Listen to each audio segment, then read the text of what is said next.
Without further ado, we will now cover the historic slang video. And to start off, I will talk about the thumbnail. So there's a lot of wacky characters here in this thumbnail, and if you haven't seen this video, you might be like, what the f is going on? I made some revisions to it. This background used in the thumbnail originally was a much darker, but for the thumbnail and for the brain rot people on the internet, I had to up the saturation of the water in the sky to make it more clickable and have higher contrast with the characters. And then I used various animals and wacky characters from the video in this video thumbnail. And then this gnome here, this was a suggestion from another YouTuber actually named Suda. He suggested having him hold up a sign that had a slang word in it that like just makes people curious. So I had him hold up a sign saying toad eater. Anyway, let us get into this slang video. What if you're growing tired of the same old curses, slurs, and TikTok brain rot and crave a more refined lexicon to voraciously vivify vexatiously vulgar tongues? Well, worry not, my chitty-faced chuckaboos, for in today's Circumbendibus, I'm gonna fill that knowledge box with enough slang, slurs, and silly syllables to spifflicate and higgledy-piggledy-clapperclaw some bottle-headed addlepates. Wow, a lot to talk about there, huh? Okay, so going back, like I talked about in the last video, I try to throw in my JOJO references wherever I can. So for fashion, I showed Jotaro from part 4 in probably my favorite outfit that he has for a staple of good fashion. And then this year for sports is Caitlin Clark, who I think is really good. After that, I did a different technique when it came to animating this a little bit. I tried something new. So yeah, like the joke here is basically this is like the sport that BlueJay likes to watch. And he's like, this one's my favorite. This is something that he throws in his free time. Between videos, this is his like hobby. Having chained up people fight to the death. So, there's an animator that is really good on YouTube, Hot Diggity Demon. You may have heard of him. He had some videos that were really popular like a decade ago, and he has now like moved on to a lot of streaming and stuff. But he's really, really talented. These are some of his old videos. I went and rewatched some of them. But Hot Diggity Demon, he is a very, very talented animator. And so rewatching these, just because like they popped into my brain randomly, I was like learning, especially from his latest videos, Stimson Q Cat parody QAnon. So right here, I like to look at other animators to study animation and learn how I can improve what I do. And so I looked at Hot Diggity Demon because I find him to be an amazing animator, and I wanted to learn from him on how he makes his animations look so smooth, so good, so like classic American cartoon style. And one thing I noticed he did when he did fast movements, so going frame by frame here, having this character here point to the computer, his hand kind of duplicates 3 times, and he has these speed lines going over his hand as it's moving to kind of like create this blur effect when you're watching at full speed, right? You saw that?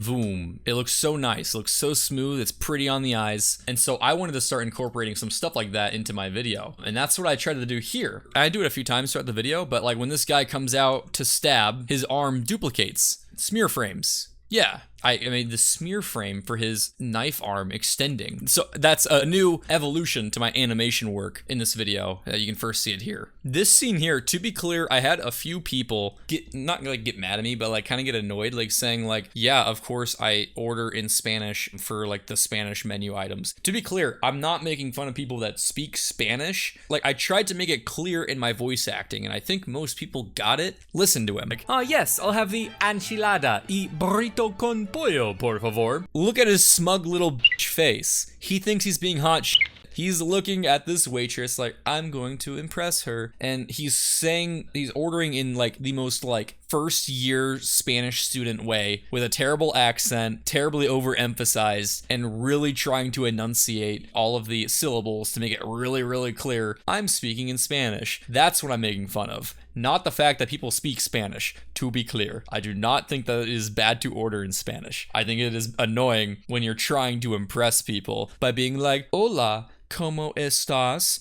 Yo me gusta las nachos. Like saying shit like that, where it's just wrong, incorrect Spanish. You're like messing up the gender of nouns. Yeah, that's what I'm making fun of, to be clear. So moving on from that, we have this lovely bird art that Cass did. So basically, I didn't know what kind of hat to do for this video. It was kind of hard. I wanted to talk about, etymology. So I guess overall from a macro point of view, this video is very, very different from my normal videos, because usually what I do is I cover some unique historical anecdote, and it's usually like a funny story that I can cover in a funny way and add in a bunch of skits, and I can follow the narrative of the story, right? I don't need to do a ton of like story writing myself outside of the skits or any of like creative liberties I take with like making jokes. But this video, I wanted to cover a bunch of like old slang, a bunch of old idioms, old phrases, like words that aren't in use today. I've explored different topics before, right? I did a video on the science of radiation that, again, wasn't a history video. That was me explaining the electromagnetic spectrum as well as various particle radiation. And that was really, really fun. I had to scratch my little science brain itch there, and I really enjoyed doing that. And for this video, as you guys all know, I'm a bit of a nerd when it comes to words. So I wanted to cover a video kind of like on etymology, on fun words, on interesting lexicons, which is my favorite word, by the way, lexicon. And so that is what I wanted to do here. But the problem is, when you're covering a video on fun words, you can't really just spend 10 minutes just listing a word and its definition and go like, all right, next up, word and its definition. All right, next up, like that's not gonna work. So I decided to use this video as an opportunity to like test the water when it comes to seeing how my audience reacts when it comes to me weaving a narrative myself, proving that I can also be a story writer. I don't need to rely on pre-existing stories to make good content. I can write my own story. And to kind of like prep people for my ultimate goal with this channel, which is to create my own original animated series where I have, you know, like a full production crew, animators, voice actors,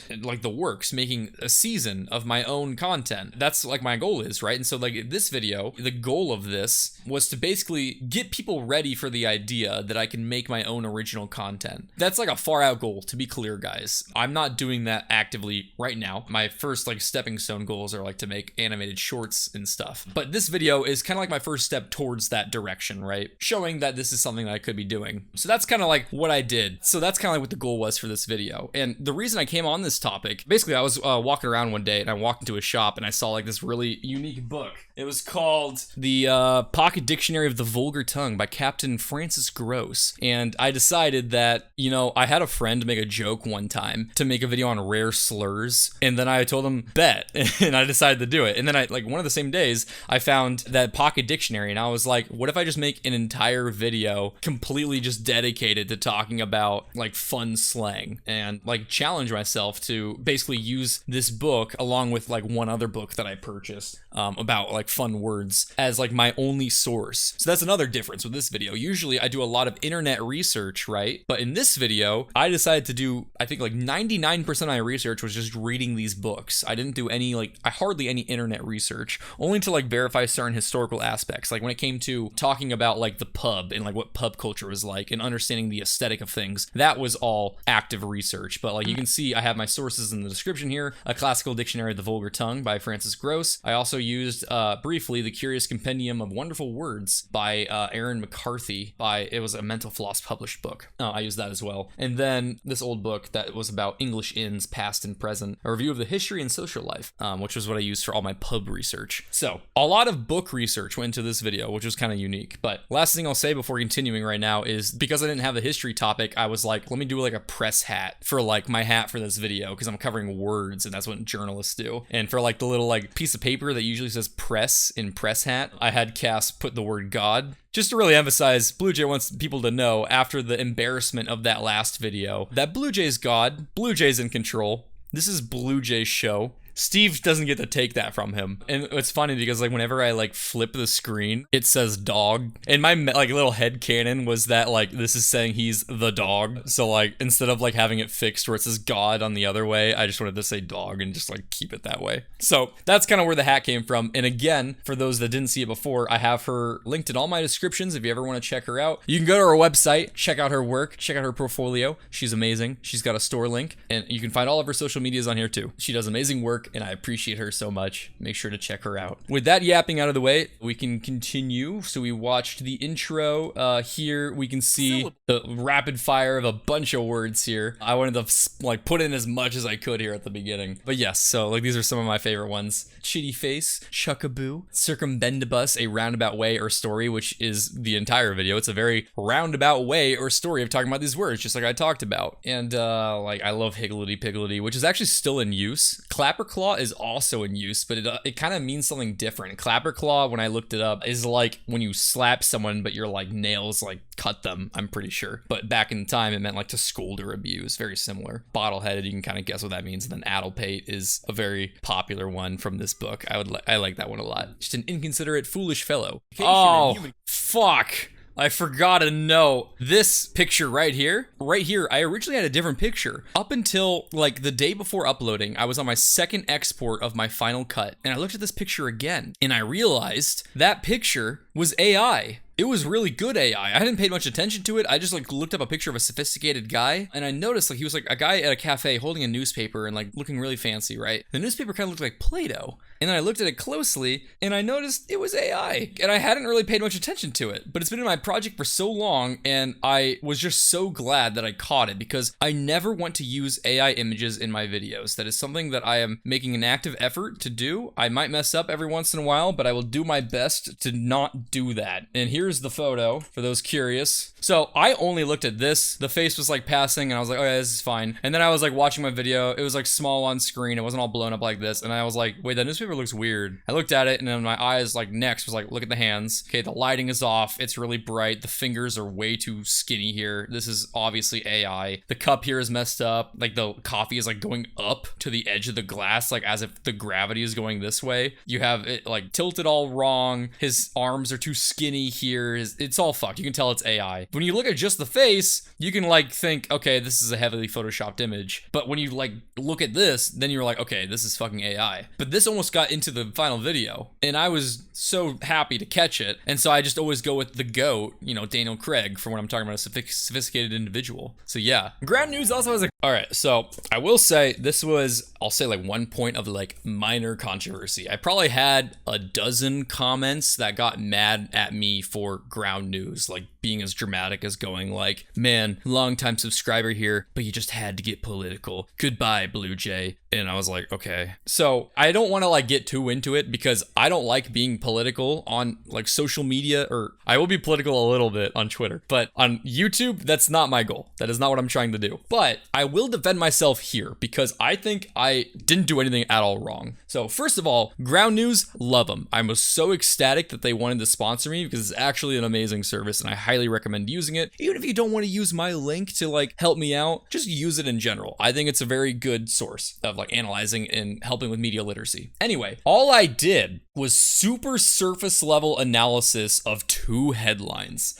Let's just cover this. I debated getting into this in more detail. I'm not going to do that because I don't want to make this political. I just want to validate my analysis here. So what I said here, if I look at my script and I read it, I said, scrolling through the articles, we can see how left-leaning sources, like you can see here, highlight the drop in crime despite rhetoric from Republicans. Literally what it's saying right here. New FBI statistics destroy Trump's constant hyping of violent crime. That's pretty violent language, right? They are highlighting new FBI statistics. That's what they're highlighting. And they're saying that it's destroying a Republican's rhetoric, the hyping, their rhetoric. So that's literally all I said. That is such a surface level analysis of a headline, right? That's it. We don't need to talk about any like right or wrong, whether you agree or not, whether you like the headline or the source. Like that's it, right? All right. Moving on. Highlight the drop in crime despite rhetoric from Republicans. Meanwhile, right-leaning sources tend to downplay the findings by shifting the focus and distracting from the overall national trend. Meanwhile, right-leaning sources tend to downplay the findings. Okay, let's look at this. So we're currently on the right-leaning sources here. I go to Fox News, right? Pretty big source, pretty commonly cited source. Let's look. So I said that they are downplaying the findings. So how do we see if they're downplaying? Well, if I'm thinking about like covering the story of FBI statistics, you would think the title would start with FBI statistics.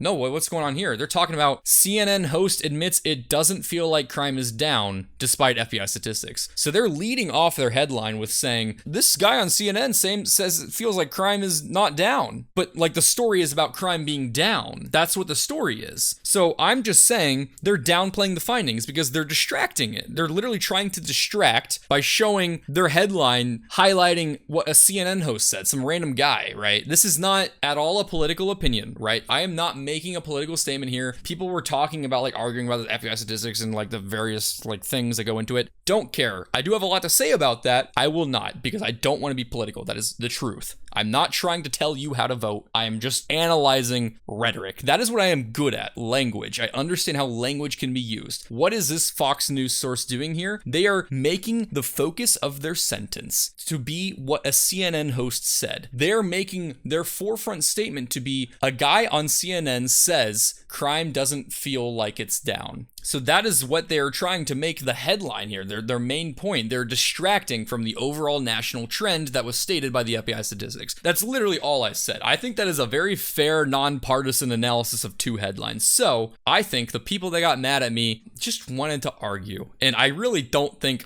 most people were mad. I highly doubt that. There was just like I said, like a dozen people. I'm sure if I go under the comments of my pinned tweet, there'd be a lot more. Anyway, just to be clear, not making a political statement, analyzing two headlines. That's all I was doing. Both used language to spin a certain narrative. Like the left-leaning side said, destroys Trump's constant hyping. So that's very targeted. Fox News says, this is what the CNN guy says, distracting. That's it. Anyway, all I have to say about that. And the gnome probably flips out a switchblade and stabs you in the liver, casting a spell that sends you back in time to 18th century England, but only after magically draining your 401k. Okay, so I want to make a few notes here really quick. You can already tell this is a different setup than a typical BlueJay video, so let me talk about that. So we talked about the last video how in the Pirate King video, Steve was outdoing BlueJay when it came to being fucked up. BlueJay was feeling like his toes were being stepped on, like his power was being taken away from him a little bit, like he wasn't the one in complete control, especially with Steve like pulling the screen away in that one transition. So in this video, BlueJay is kind of off the rails because what's happening right here, right now, BlueJay is describing, he's narrating what's happening to the characters on screen, almost like he's a dungeon master, right? I'm saying you're walking down the streets of downtown Atlanta, you specifically, not like, hey, Alex, looks like you're on the streets of downtown Atlanta. Like, I'm not calling out the guy on screen and he's interacting with him. So what's happening here is BlueJay has created his own universe. In the past, BlueJay has kind of like enjoyed wielding power over the pre-existing universe and just like manipulating what's happening within it, right? But in this video, he has created his own universe where he is 100% completely in control. He's created his ideal scenario where everything is happening exactly how BlueJay wants it. So basically, the character you're seeing here, Eddie, does not really have free will in a way. BlueJay has created this universe. He's created this scenario. Eddie here is basically Alex, but perfected. He acts very similar to Alex. You'll see that throughout the video. The way he acts, I basically wrote him like he was Alex, but he made Alex, but more perfect because Alex, he had this unfortunate side effect. He got traumatized. He got too scared to continue doing content. That's not good. We want our victims to stay victims and to forever be terrified and not to like resort to coping mechanisms to protect them from trauma. We want them to stay scared forever, not to resort to like, you know, changing their personality to, you know, cope with the stress of the world. So that's why Eddie here is being used. Eddie is a creation from BlueJay. The other characters we've seen, Alex and Steve, are not creations from BlueJay. So I tried to make that clear with like BlueJay talking like he was a DM in D&D. Like he is creating this world. He's describing what's happening. He's describing not only the thoughts of Eddie saying like, you figure you need to pull out your decoy phone and wallet because it's Atlanta. Like not only is he describing what Eddie is thinking, but he's describing the thoughts of the people around them. And you'll see that more throughout like the narration of the video. That is like the signs basically that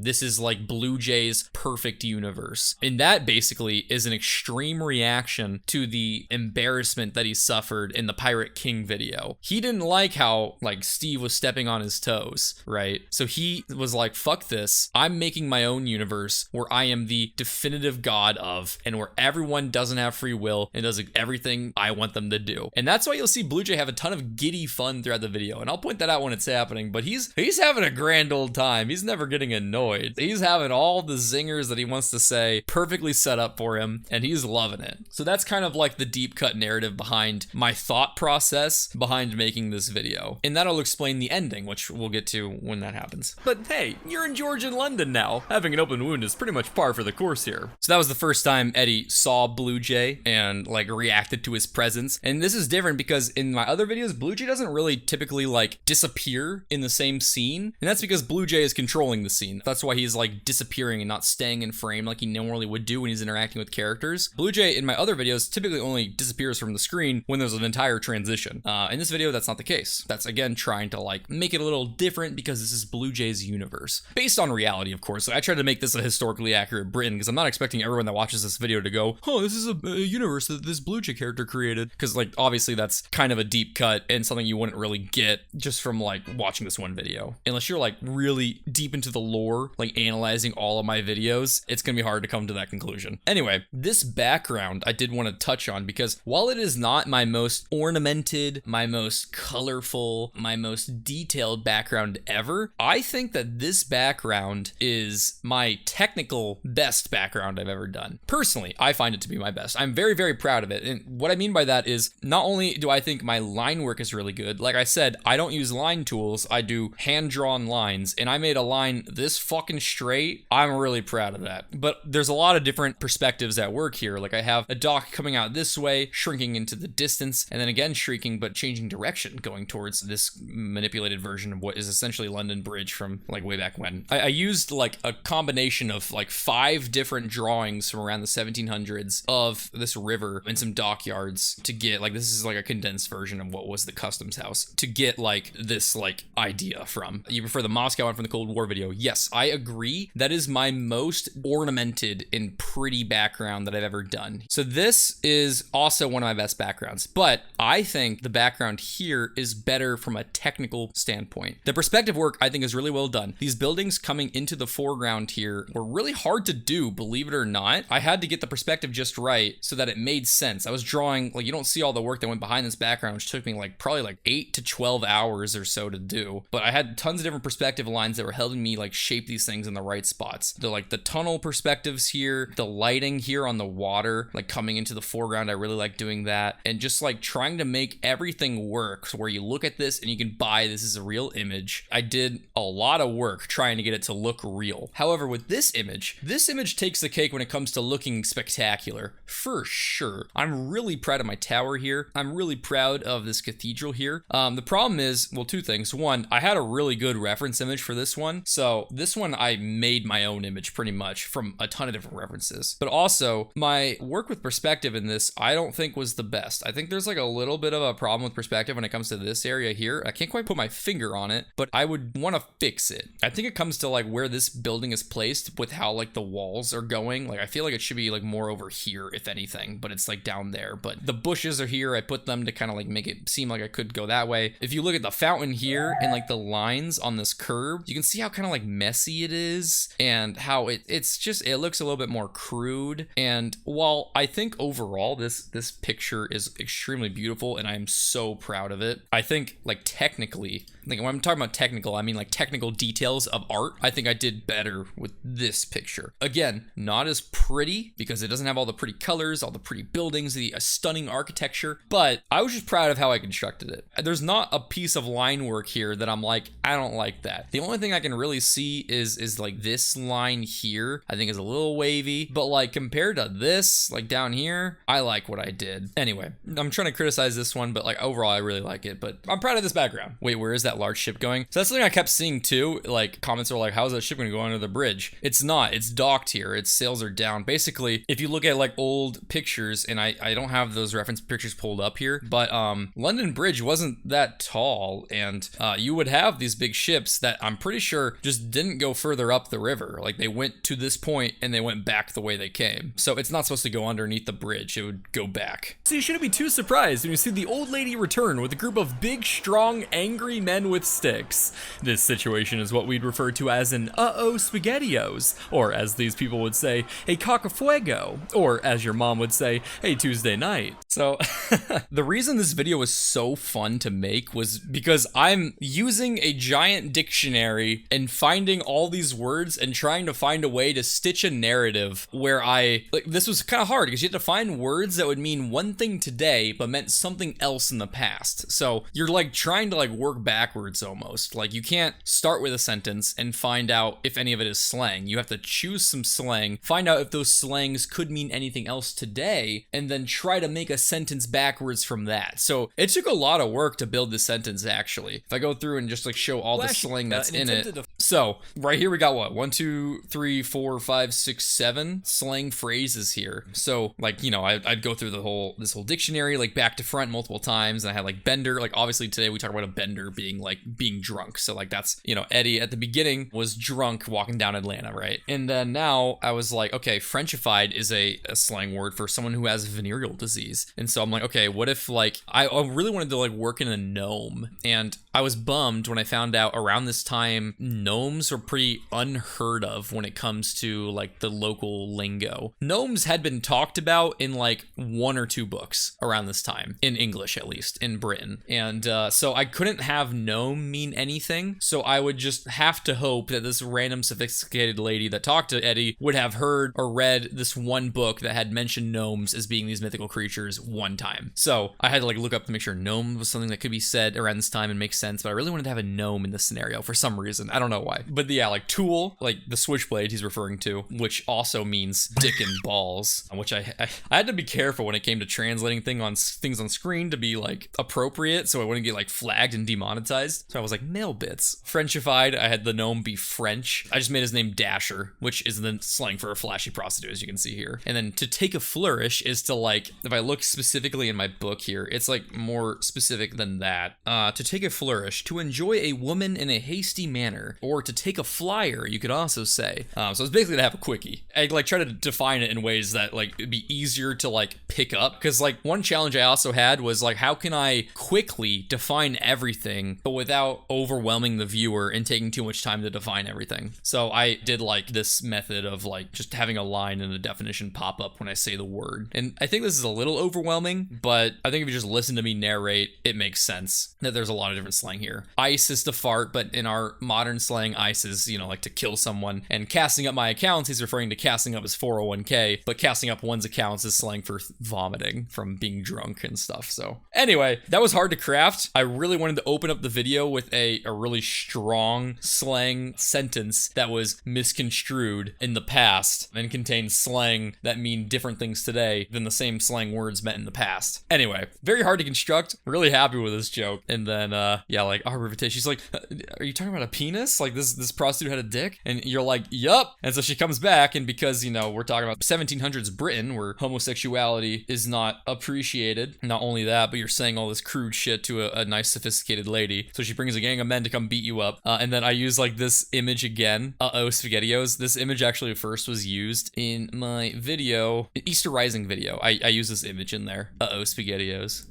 What's in there? Oh, I think you know, son. Come now, grab me sausage before you get clammed. Whoa, calm down there, Eddie. This adorable little Eggman doppelganger isn't soliciting a handy on the threat of death. Clammed is actually slang for starved in these parts. He just doesn't want you to go hungry. So you can see how much Eddie is acting like Alex, right? He's being very scared. He's like going like, ah, and then like BlueJay comes in and he's like, oh, calm down there. But he's like clearly very happy. He is savoring this reaction that he didn't get enough in the Pirate King video. That's just like another way in which this is his perfect scenario. This is exactly where BlueJay thrives. Popularized in the 1850s, which I know we're currently in the 1700s, but this is my video, so you can all go eat a bag of arborvitaes. This is exactly the kind of phrase I'd like to see make a comeback today, regardless of any potential problems it might pose. Here is like another instance where you can see it's BlueJay's universe, right? Bago mystery, that wasn't said in the 1700s. In a normal BlueJay video, I would be like, fuck, this wasn't said yet. I can't use it because it breaks continuity. But for this video, yes, I can. Why not? Who cares? This is my universe. If I want it to be said in this time period, it's gonna be said in this time period. So I decided to go ahead and throw that in the video anyway, to again reinforce BlueJay like outright saying, this is my video. You can all go eat a bag of dicks.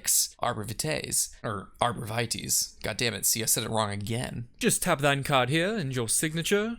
Fortuitous! 2 bags of mystery, my good sirs. Ah, what the?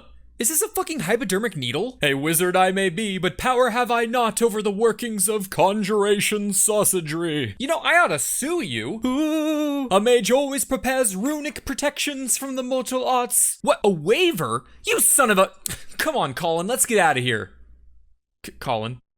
I really liked this skit a lot. This video doesn't have many skits. I have, I think, 4 total throughout the whole video, which this is like almost my longest video. It's short by like 30 seconds or something from the Cold War video, which it's just shocking because usually I have like way more skits than that, right? But for this video, the entire thing pretty much is a skit, right? It's a scenario. I'm constantly showing characters interacting, so I really don't have the opportunity or need to throw in more skits to express my funny thoughts that I have. But I thought this was one skit I thought of that was just like, you just a modern day sausage salesman that's just like, yeah, you could have a fucking hypodermic needle in there, you can have drugs in there, who knows, it's a bag of mystery. One thing that I tried doing, when he did that, I spent like a good, like, I don't know how long, a significant amount of time trying to animate his fingers, like kind of like doing, like wiggling up and down, you know, like a wizard, like woo, you know, like moving his fingers magically, but I just couldn't get it right. It was hard because his fingers are all black, like literally black. So like when they overlapped, you couldn't really tell they were overlapping with how I draw fingers. So it just like, I couldn't get it right. And I don't know, I was a little bummed, but again, I was so strapped for time because this is my longest video, or almost my longest video. But not only is it almost my longest video, but the entire thing is a scenario, like I said. So while it isn't my longest video, it is my most animated video by a lot. Like if I look here at the number of pictures I have for this video, frames, which this isn't like 100% the number of frames. Like what I'm saying is like every time you see a picture, that was all one frame. Like him pointing with his mouth open was one frame that I would draw and I would number. So if I look at my video here, my files, my last frame for this was frame number 1145. Now I accidentally skipped like 50 frames when like naming some of these, so it's actually a little bit less than that. But it was over 1100 individual pictures that I drew for this video. So if I look at my Cold War video, which is my longest video in terms of like time, I drew 1014 frames for that video. So this video, even though it's shorter than that by like a good, I don't know, like almost a minute maybe, I drew like 100 more frames, 100 more pictures because there was a lot to do. Plus I drew a lot more backgrounds, I think. There's a lot of backgrounds in this video for the different perspectives and stuff. So it was a lot of work. And not only that, but I had a very tight turnaround. I started animating this like on September 16th or something. So I finished the animation in less than 2 weeks. So I was pressed for time. So I didn't want to spend too much time trying to animate the fingers, basically is what I'm saying. Escaping from that vaguely threatening encounter, or as they say here, in average British interaction,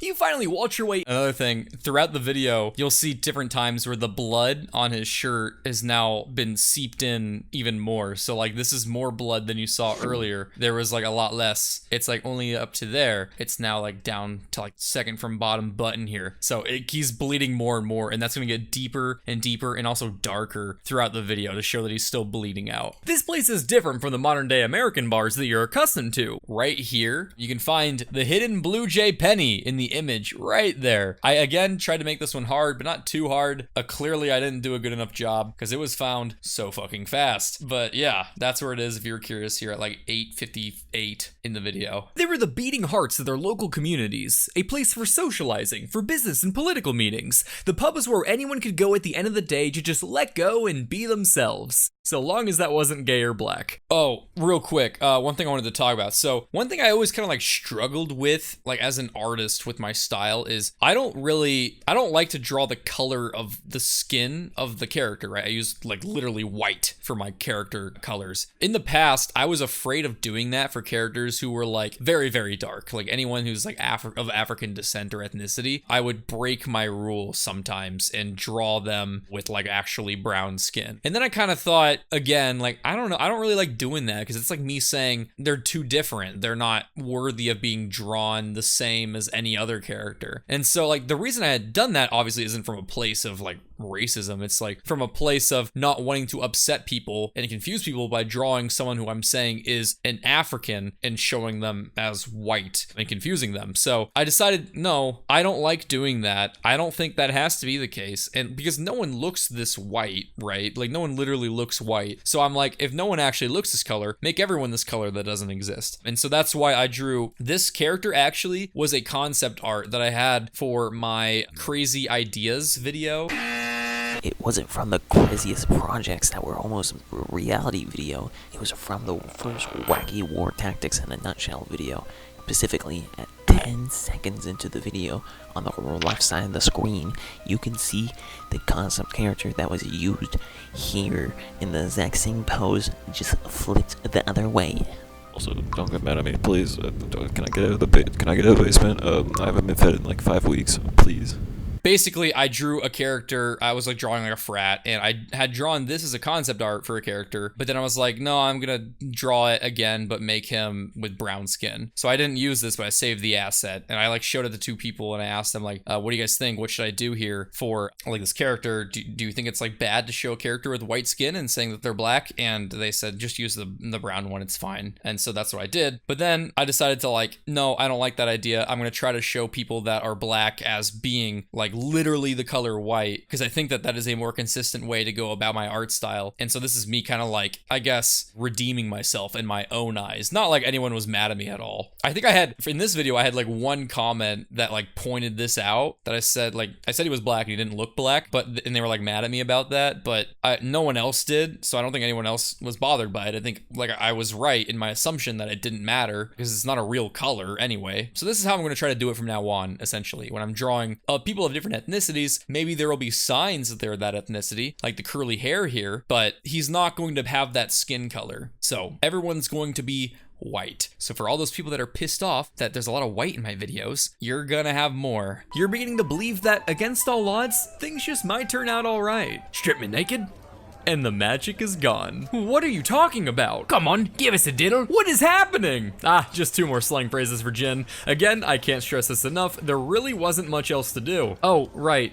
So it's around here when I start introducing the pub. This is where not only do I think the writing in this video becomes some of my best writing, like from here till like around here, I think the writing is spectacular. I'm really proud of it. Personally, I think it's spectacular. You don't have to agree. I think up until here, there was a little bit of roughness. I had a little bit of a hard time getting into the swing of things, but from here on, I really liked the flow of things and I was really, really proud of it. So here, I'm also really starting to sell the fact that I can write my own stories. I am writing, describing a scenario. This could be a full production. Imagine this panning shot, but even more animated. The characters here are actually talking, fully animated. The fire not only flickering like I animated it, but having the shadows flickering as well, which if you can't notice, I did actually draw out the shadows for this. But I really like this panning shot. I really like my narration of it. I really wanted to try to encapsulate and capture the attention of my audience and really sell them on this vision of like where they are. I wanted to make them feel like, just like a DM, like I mentioned before, like they are in a pub and feel like you are in this cozy pub environment. So I really liked how I opened this up. I spent a lot of time trying to get this down right, and then to build it up really, really good until the guy goes, "Strip me naked," and you're like, oh. And then again, BlueJay is getting a satisfaction of Eddie here being absolutely mortified. And you can hear the joy in BlueJay's voice. To believe that, against all odds, things just might turn out alright. Strip me naked,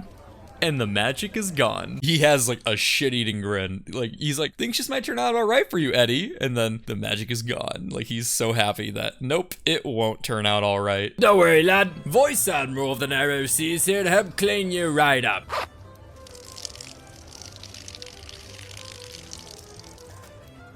What's so funny? It's just, I'm happy you're learning. I just feel like I'm being tortured. Oh, yes.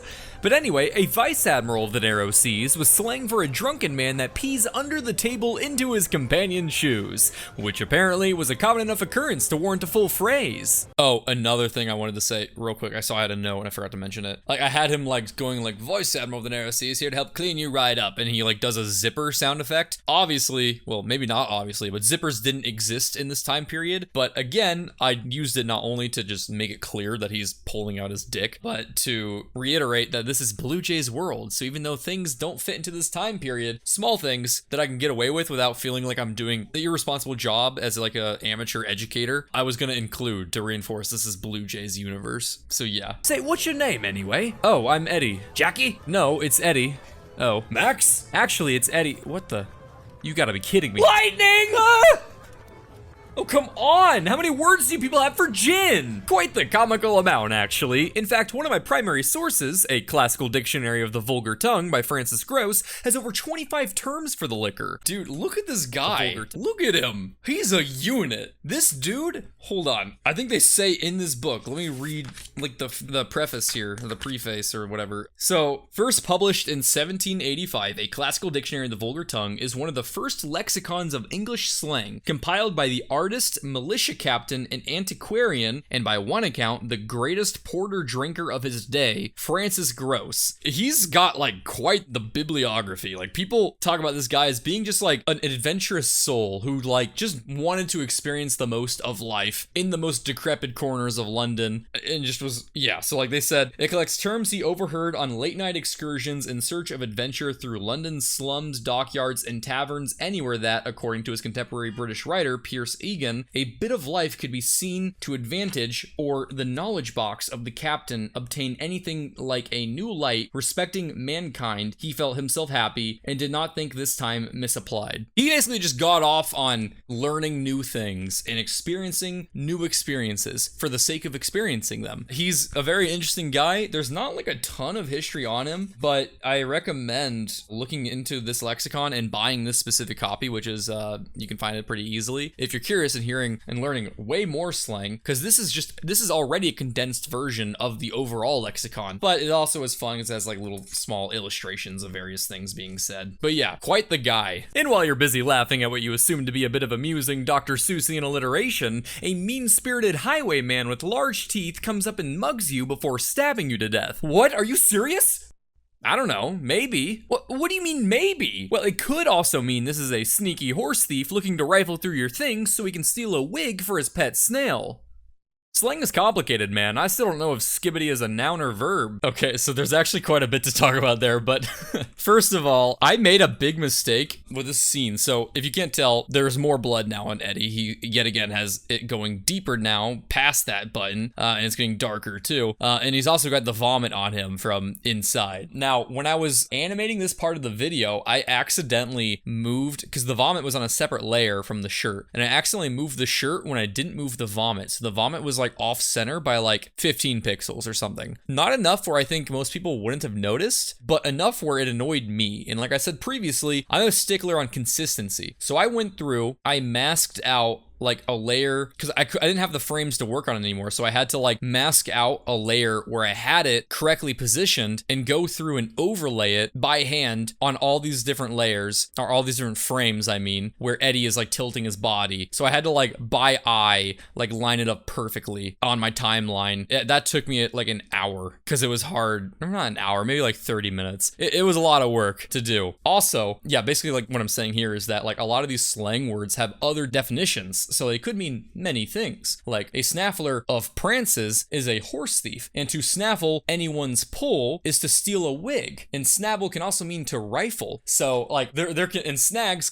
it could mean large teeth, or it could mean a snail. There's a lot of different definitions for these words. If you look through this dictionary, sometimes I chose definitions of words that I wanted to use and not all of the definitions. So some words I'm covering in this video actually have more slang definitions than what I am showing. So again, if you're interested, look into a pocket dictionary of the vulgar tongue. You can find all my sources in the description. They are very much so fun times reading through them. Also, side note, you can see that I've had many different backgrounds at this point. Like I've had 3 different sides of this pub here, and a lot of this video doesn't have a white background. It's often in some kind of setting. So that was kind of fun for me. Like I didn't rely heavily on white backgrounds. I had like actual settings that changed position throughout the video. So it was a lot of work getting all this like setting done right. I originally planned on drawing all these alleys in full detail, like having a street, having other side buildings here. But again, to save on time, I chose not to do that. And thank God I did, because I was right up on like the final hour of the last day finishing this video. Yeah, the loss is poisoned, all right. What? Just another way of saying someone is big with child or pregnant. You could also say she sprained her ankle to say the same thing. But as you've just experienced yourself, using these phrases today would undoubtedly lead to a lot of confusion. Also, the character that I use here, she is the other Patreon supporter that I used in this video. Like I said before, I'm I'm drawing all my Patreon supporters from my top tier, and I'm gonna be showing them at the end of my videos in like the credits, but I'm also gonna be using them throughout the video, or like I'll put them in the videos whenever I can or feel like it. And so this is another Patreon supporter of mine. She originally had cat ears, but I took them out because that wouldn't make sense to people. So this is otherwise her character. Okay, I did miss a very crucial note. I'm very sorry. I realized I wasn't looking at my script, as none of these guys are smart enough to pass the bar. That's right, so don't mess. So you can see here that the snaffler points to BlueJay after I'm explaining his slang, and he goes, "That's right," acknowledging my presence. That's another like little choice I made to further reinforce the fact that this is BlueJay's created universe, because the characters in it are aware of the DM's existence. He is pointing out the existence of this magical god bird and not reacting like there's some crazy magical god bird in the sky right now. Like, that's not weird to him, and that's because it shouldn't be weird. BlueJay is creating this. This is BlueJay's mind. He's not exploring the real world. This is BlueJay's world. So that's why he reacted to him and didn't like act like it was weird that he was there. So that's just another little moment that I chose to further reinforce that idea. To suck the monkey was actually the practice of secretly sucking liquor out of a cask or barrel with a straw, an activity so comically stupid that calling it something you could mistake for a Zootopia fanfic was considered appropriate. And while the Brits may have reached Looney Tunes levels of alcoholic wackiness, the same couldn't be said for their bodily resilience, as newspapers reported numerous cases of people dying from this stunt. I researched hard to find the newspaper because I had seen that reported that newspapers would talk about it. And so I went through, there is a great website, and I had to pay money to use it, but I'm like, hey, I'm a historian, kinda, not really. Don't ever say that, I'm not, but I want to be responsible with my research, so I paid for it. It's like a giant archive of British newspapers. And so I found it, and this is from the Edinburgh Evening News on page 3 on August 18th, 1875. You can find a report of someone dying from sucking the monkey. As you can see, it has been in use for over 100 years. This lexicon was published in, what was it, 1775 initially or something? So this is like damn pretty much on the money 100 years later. People are still sucking the monkey, and they're still saying that phrase. So that's kind of crazy. And they run in with a snaffler. You really have tongue enough for 2 sets of teeth, don't you? Before you compliment her sick, nasty alien reference, she's actually using a phrase for a talkative person, essentially saying one set of chompers isn't enough for someone who yaps as much as you do, a feeling I'm sure many of us can relate to. So one thing that I'm kind of bummed that I missed, just a small error, I forgot to put an end quotation mark here after tongue enough for 2 sets of teeth. I don't know if I shouldn't have pointed that out for my like autistic audience members who get annoyed by things like that, but yeah, that's not there. Sorry, I forgot. And it bothers me very much. Hey, this is my friend Keith, but be careful, he's tongue enough for 2 sets of teeth. Oh, is that like some kind of idiot? Tongue can also be used in a quirky response to someone asking how old you were. Hey, this is my friend Kevin here. He's the senior manager at my hedge fund. Oh, nice to meet you. That's really impressive. How old are you? As old as my tongue and a little older than my teeth. What does that even mean? There were actually quite the plethora of phrases to describe a talkative person. For example, you also had the term prattle basket. Huh, just a random basket. I had so much fun. So, as you can assume, there's like a solid 3-minute audio file of me making that noise. And I posted snippets of it actually on Patreon for like bonus content, where it's just like me making that noise and laughing because I'm like, I can't believe I'm fucking doing this right now. And I was like, you know what? This is BlueJay's world. BlueJay is unhinged. He's off the rails. He's having a grand old time. He's not barring the deepest depths of his mind right now. He is going to make these skits a reality. Oh shit, that's right. Nate does have the audio file. There's probably a few more than one. I don't actually know the time, but yeah, that's there. That was really fun to do. By the way, there are some like little snippets in here. So this guy right here, this outfit, this was actually an unused prototype body of Eddie. I almost had Eddie look like this. I chose, it's a little too dressed up. I didn't like how it had a belt and like a little bit of pants here. So I chose to redraw him, and I really like the purple shirt I landed on. Also, the names of my characters are always, like pretty much always references to friends of mine. So like I have a friend named Eddie, and so I kind of like thought of like something like he would wear. I'm like, I feel like he likes color purple, so I just like drew a purple shirt. Although I don't always like, just because a character is named after a friend of mine, that doesn't necessarily mean they're like them or look look like them at all. Like, I call Eddie a white boy, and Eddie, my friend Eddie, is not white, so it's just like the name inspiration, and that's pretty much it. But yeah, like the tongue animation was really fun to do. So for each of these, I had, let's see, can I get to the right frame? So yeah, like the mouth opens, the head snaps up, and then it bounces back down a little bit, if you can tell. So there's like a little bit of like a wobble, and then like the tongue just extends like a weapon. And then I have the head of the guy getting just mouth fucked, recoiling as like the tongue moves around, and like there's really hard to see, but like some spit particles that you can kind of see a little bit, like one's in front of the tongue right now that are flying all over the place. But I didn't really make them blue enough, I don't think. I probably should have done that better. But yeah, he's tongue enough for 2 sets of teeth, so he's trying to get 2 sets of teeth. That's the joke. He's trying to take your teeth. Yeah. Sorry, not sorry. I found that very funny. Finishing your kick in the guts, you head to the bartender to freshen up your glass. Oh, another bit of little lore for this video. So earlier on, when Eddie came in, he wanted to get the extra pair of shoes that the lady had, right? And what she said when he came in, another master of the wardrobe, are we?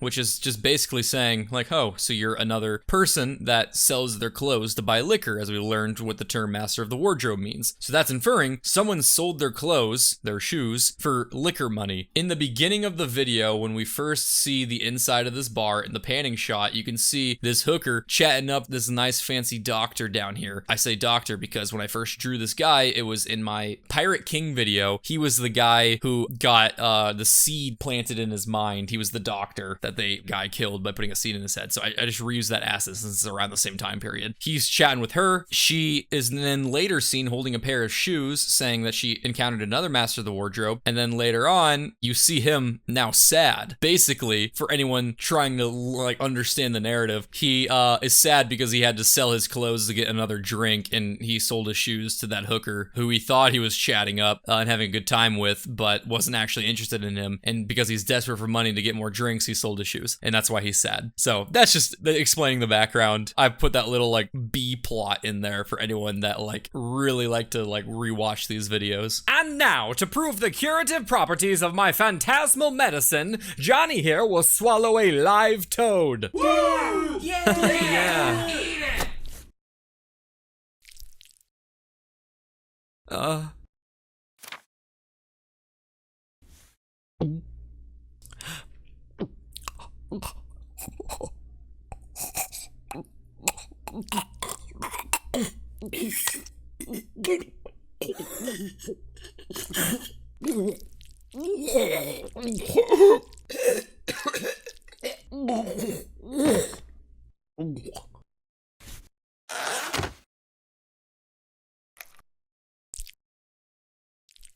That's for my wife, you son of a bitch.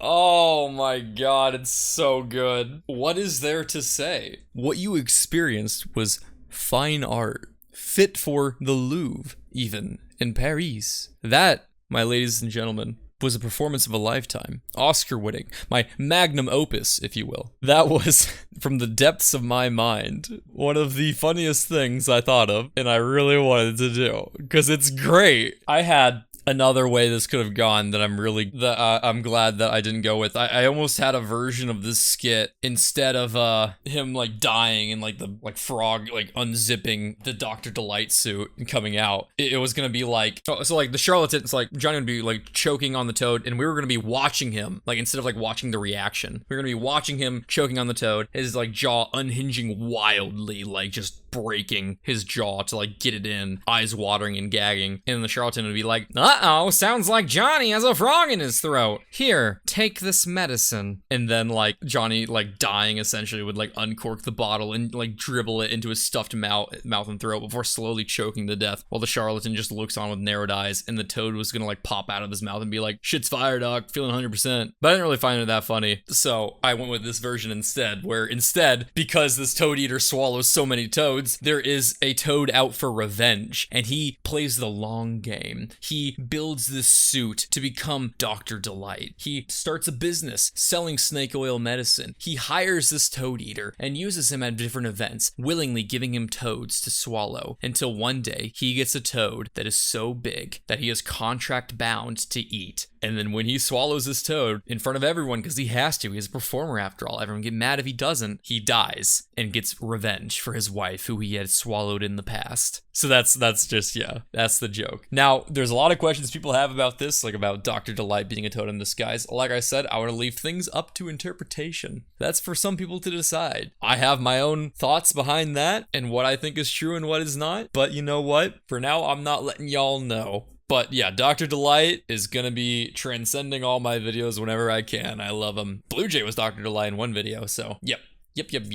There's good questions there. This was really fun to do also from an animation standpoint, because not only did I have to draw a side-facing toad, but I had to draw a front-facing toad that looked at him and did the fucking blink, and I had to find sound effects that like fit with it. And so yeah, like I drew two versions of this toad and I had to draw another toad even. I drew like a big like wide photo of all the audience members and panned across. There's like more too, I just didn't show it all. Some people said it went on for too long. I think this was timed perfectly. I think it was the perfect amount of time. I had another version of this actually. We're starting here. I had a version of this where I used a cinematic riser up until the point where he chokes and dies, and then when he falls, the falling sound effect would cut the rise and change it into like cold wind. And that cold wind sound effect, basically, it really made the scene much more dramatic, and it had like a very different vibe to it. I have that cut fully exported and everything, and that will be going up on Patreon for the people that are subbed for the bonus jokes perk. So they'll get to see it here probably, like, I could probably do it tonight even and just post it for those that are curious of seeing that cut. I'll put it up there. Yeah, you know what's funny about the voice lines here of me gagging? That's almost all those gags for like a solid, like what, 30 seconds here is almost entirely one continuous unedited cut of me just gagging under my mic. Some people ask like how I got those sound effects. I just did it with my mouth. I made those.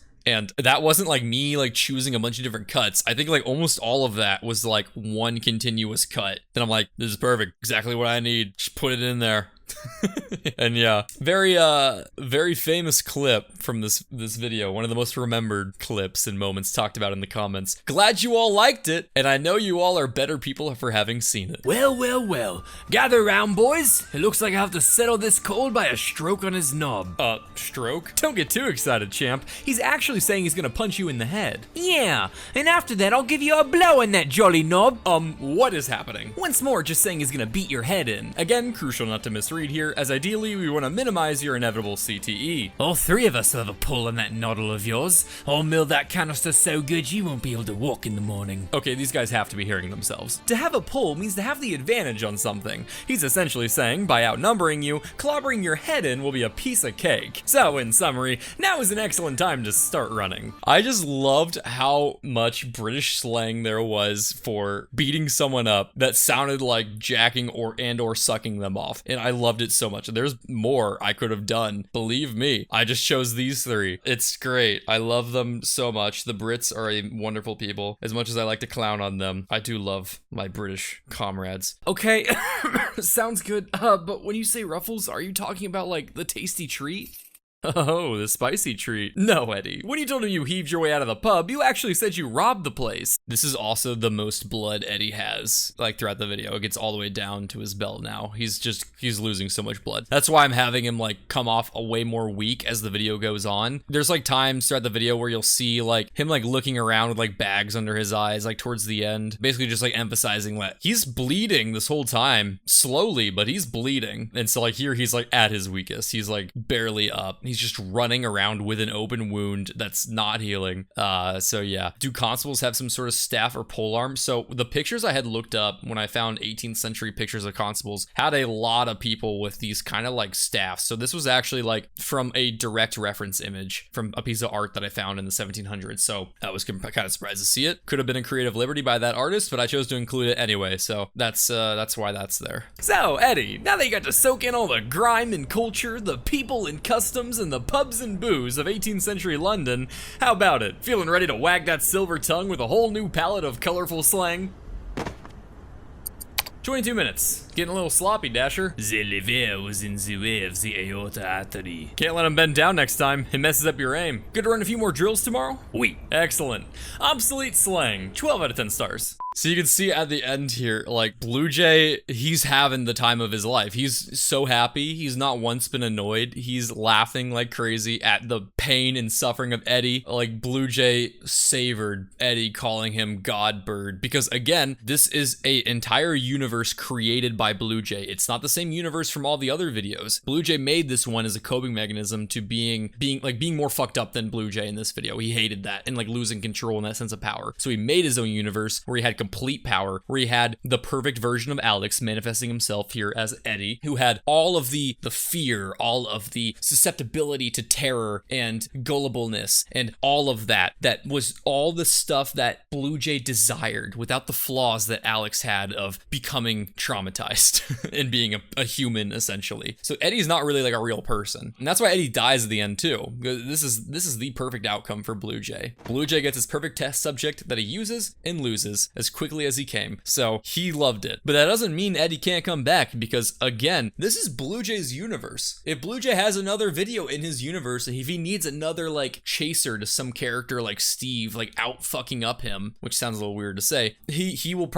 could resurrect Eddie, you know? He's a creation. This is a fictional world where BlueJay expresses pure and absolute power and omnipotence over. So yeah, like he's just having fun. He's having these stabbing exercises with this random French gnome. 22. So the other thing I wanted to point out actually was I had a few people comment, and I knew this was coming too. A few people comment on the fact that the liver is actually on the other side of the body from where the stab wound was. So fuck you, you're wrong, because I did a lot of research on anatomy to make sure I got this right. So here we have the liver, the gallbladder, right here, the spleen, and the stomach. People were like, he was stabbed in the spleen. No, because you guys are all getting it wrong. If we look at the beginning of the scenario, when he gets stabbed, Eddie here, he's bending down, and the gnome is coming into him at an angle from the side, aiming for the aorta artery in the center mass, essentially, of where Eddie is. But because of that angle, the angle of attack is essentially coming in like that. It's coming in angled because he's tilted downward. He's trying to aim for the aorta, but he actually nips the part of the liver that stretches onto the left side of the body a bit. So while normally, yeah, the liver is over here, this is where you're gonna get a lot of liver wounds, he's not aiming for the liver, so he accidentally hits it, even though it's a small target. That is, that's why I said the liver. So, for those fuckers that thought they were all smart and like, no, it's not the liver, yes, he did. He hit the liver. The spleen would be like right here. The liver is like, you know, obviously the body isn't a tube in real life, but it'd be like, you know,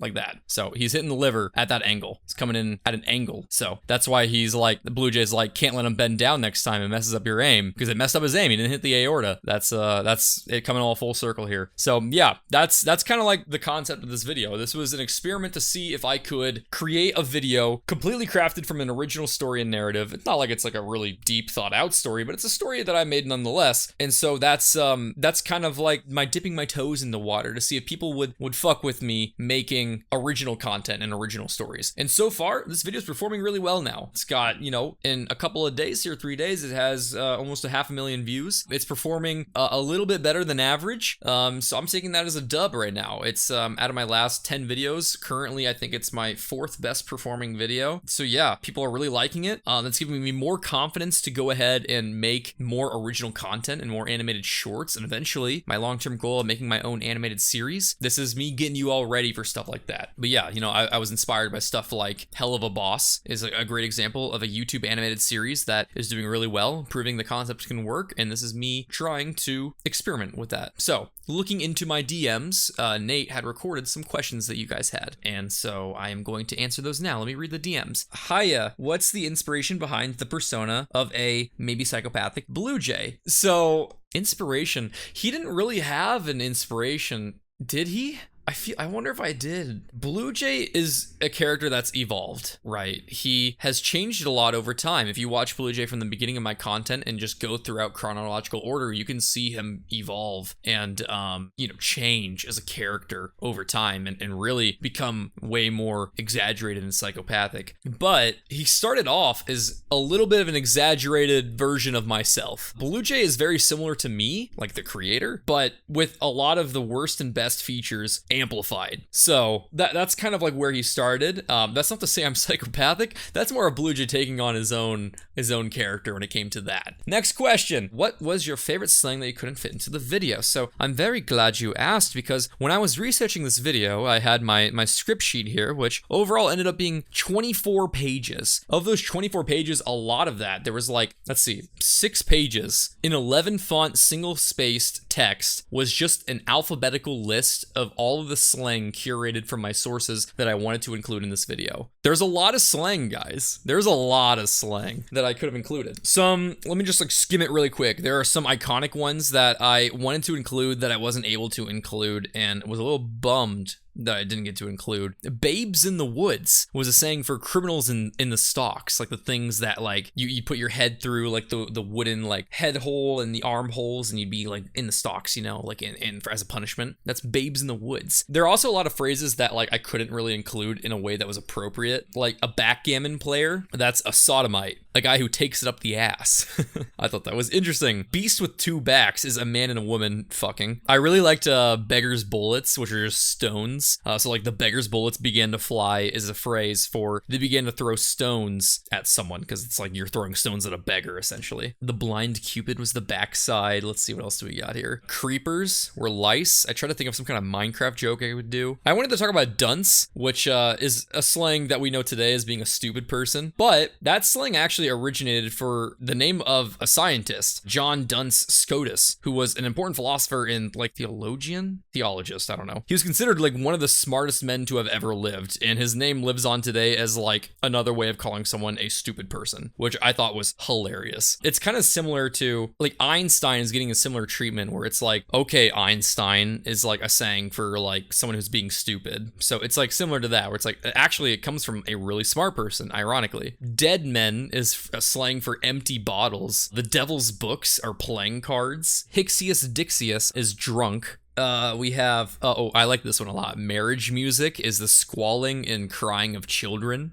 I also wanted to say quail pipe, which is slang for a woman's tongue. A tormentor of sheepskin was a drummer. I really wanted to include that. I kind of wish I did, but I wanted to do a skit where like a band was holding auditions for like a tormentor of sheepskin, and like a lot of people know what it meant, but there was like one guy that really misinterpreted what that audition was for, and he like shows up with a sheep and he's like, I'm in the wrong place. I didn't have like the skit fully figured out, but I thought that would be a funny premise to come up with something. A word pecker was a punster, one who plays upon words, which I really wanted to include because that was very fitting for me, because I have a pecker. I'm a BlueJay. A word pecker is someone who plays with words. A big list of gin words I have here, not all of them, but a good list here is blue ribbon, blue ruin, blue tape, cobbler's punch, diddle, drain, frog's wine, heart's ease, Jackie, kick, Lady Daiquiri's wine, lightning,